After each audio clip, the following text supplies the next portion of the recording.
In this video, we're going to talk about the PARAFAC algorithm. The PARAFAC model is quite difficult to fit, and therefore it's important to know a little bit about how we actually estimate the parameters, the scores and loadings in the PARAFAC model. And to understand the algorithm, let me just explain a little bit about notation here. PCA can be written like this. If we forget about residuals for now, we have a dataset X, and it's modeled as scores times loadings. Now let's say that X would be just a slab from a freeway array. Like this one, we could model that with scores and loadings like this. But what if I want to model all of them with PARAFAC? Well, we know how we can visualize the PARAFAC model, but let's try and write it in matrix notation.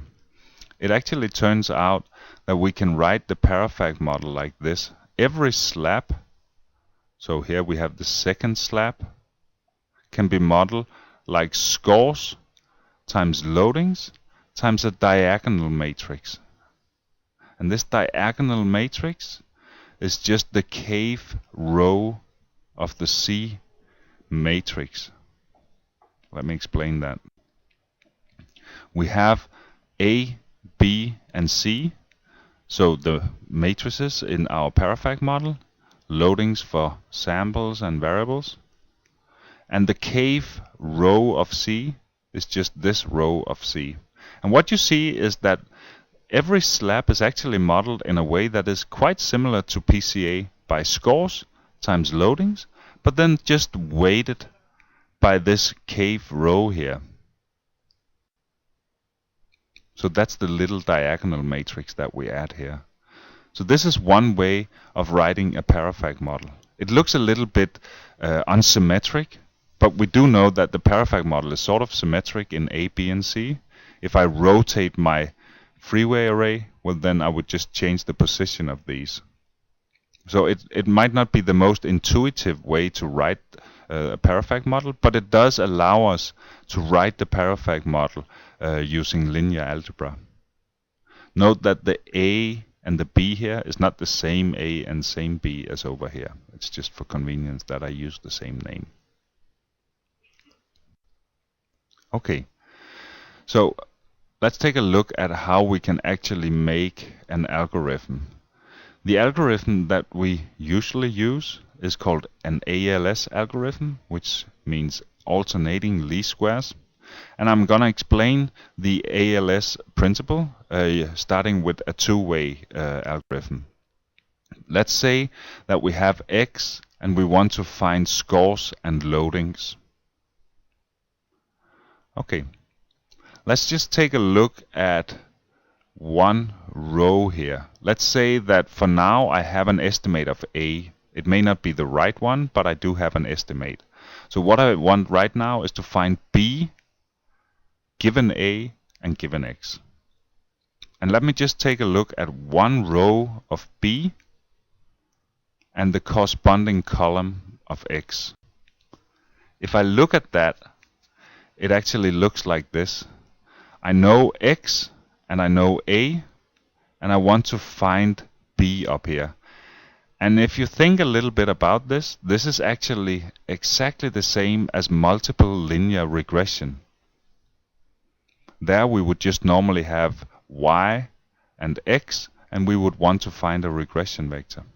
So basically what it means is that if A is given like this one, and I have my data, I can find the least squares B, so row of B, by multiple linear regression.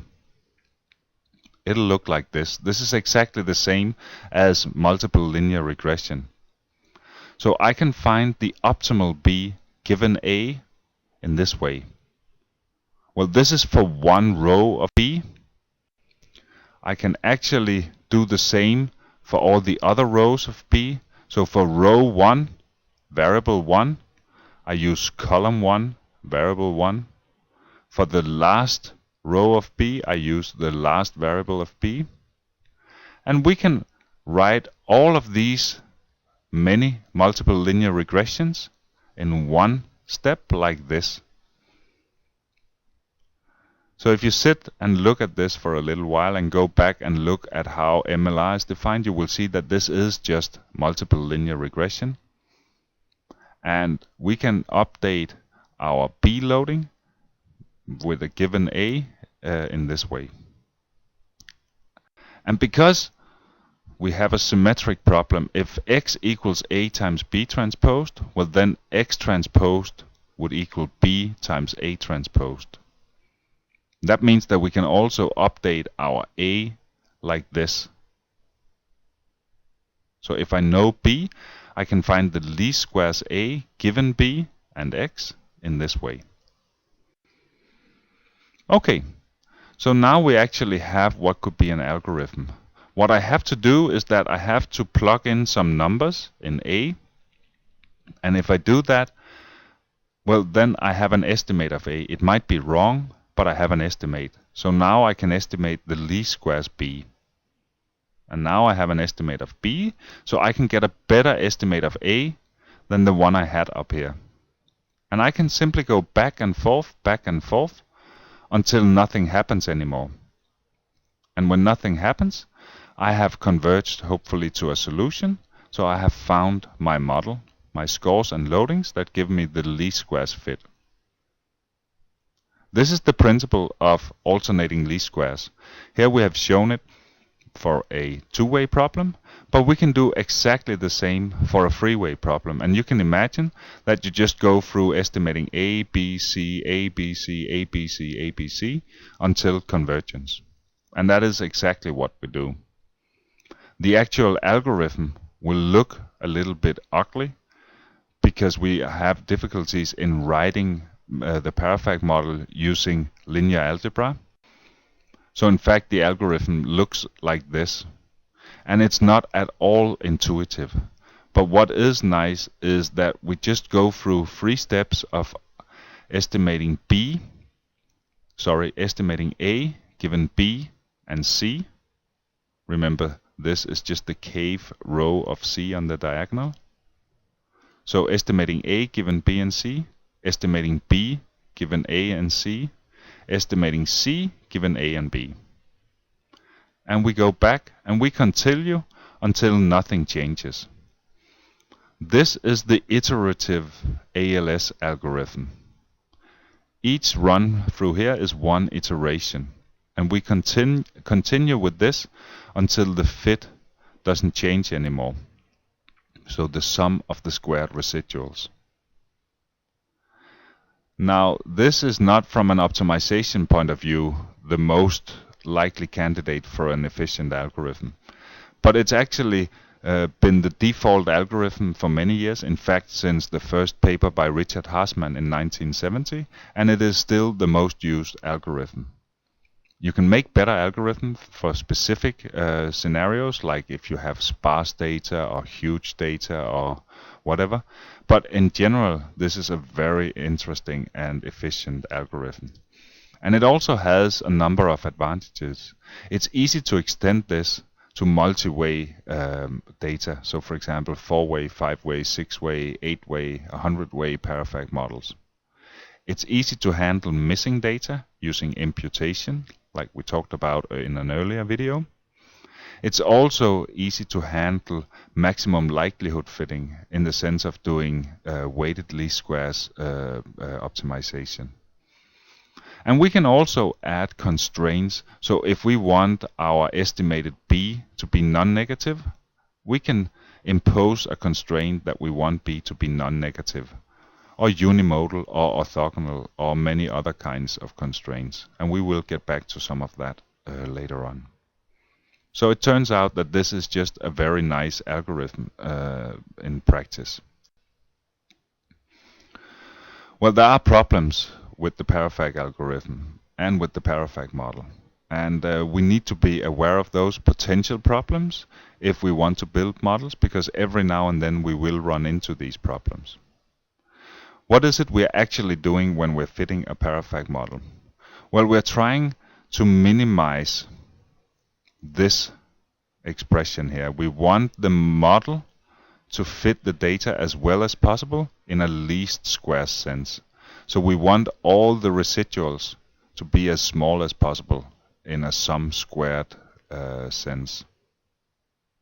Now if I look at this, this will change depending on my parameters here.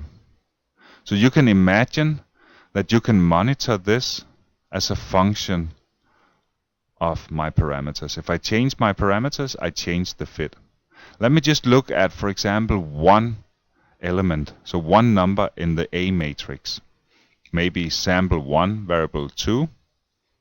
Well, if I look at that one number and see how my residuals will change, if I vary that one, I get a curve maybe like this.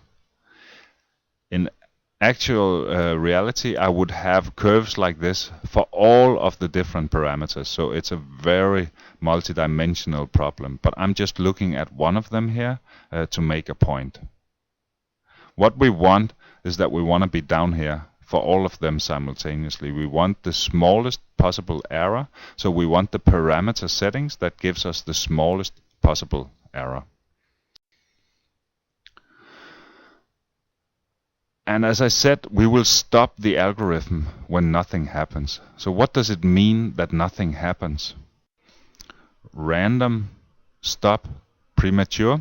So I wouldn't expect to stop at this particular point many times. If I rerun the algorithm, it may stop prematurely here, or here, or here, or here. So I would expect to see a lot of different distinct values.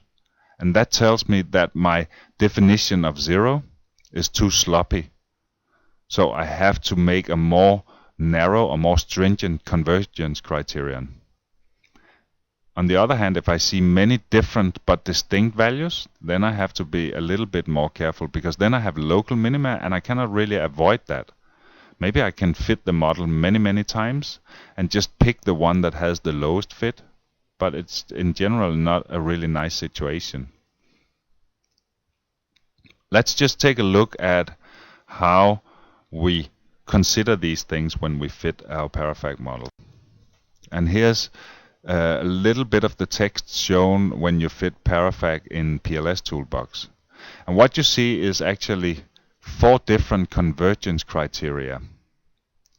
When the relative change in fit is very small, so that means the relative change from one iteration to the next, when that's below 10 to the minus 6, the algorithm stops and says converged.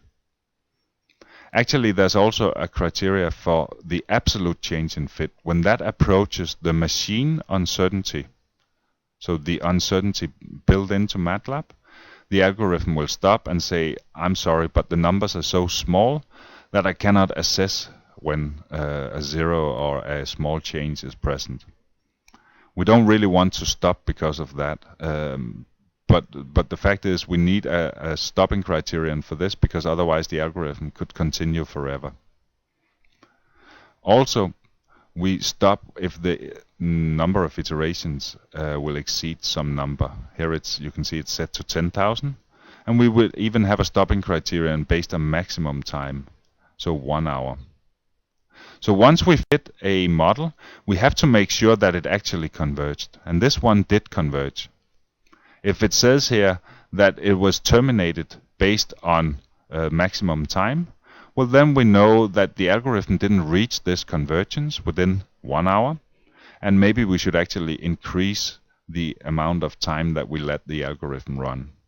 So we have to look at the text here and check why the algorithm stopped, if it actually converged or not. And it's only if we get this one that we actually have convergence.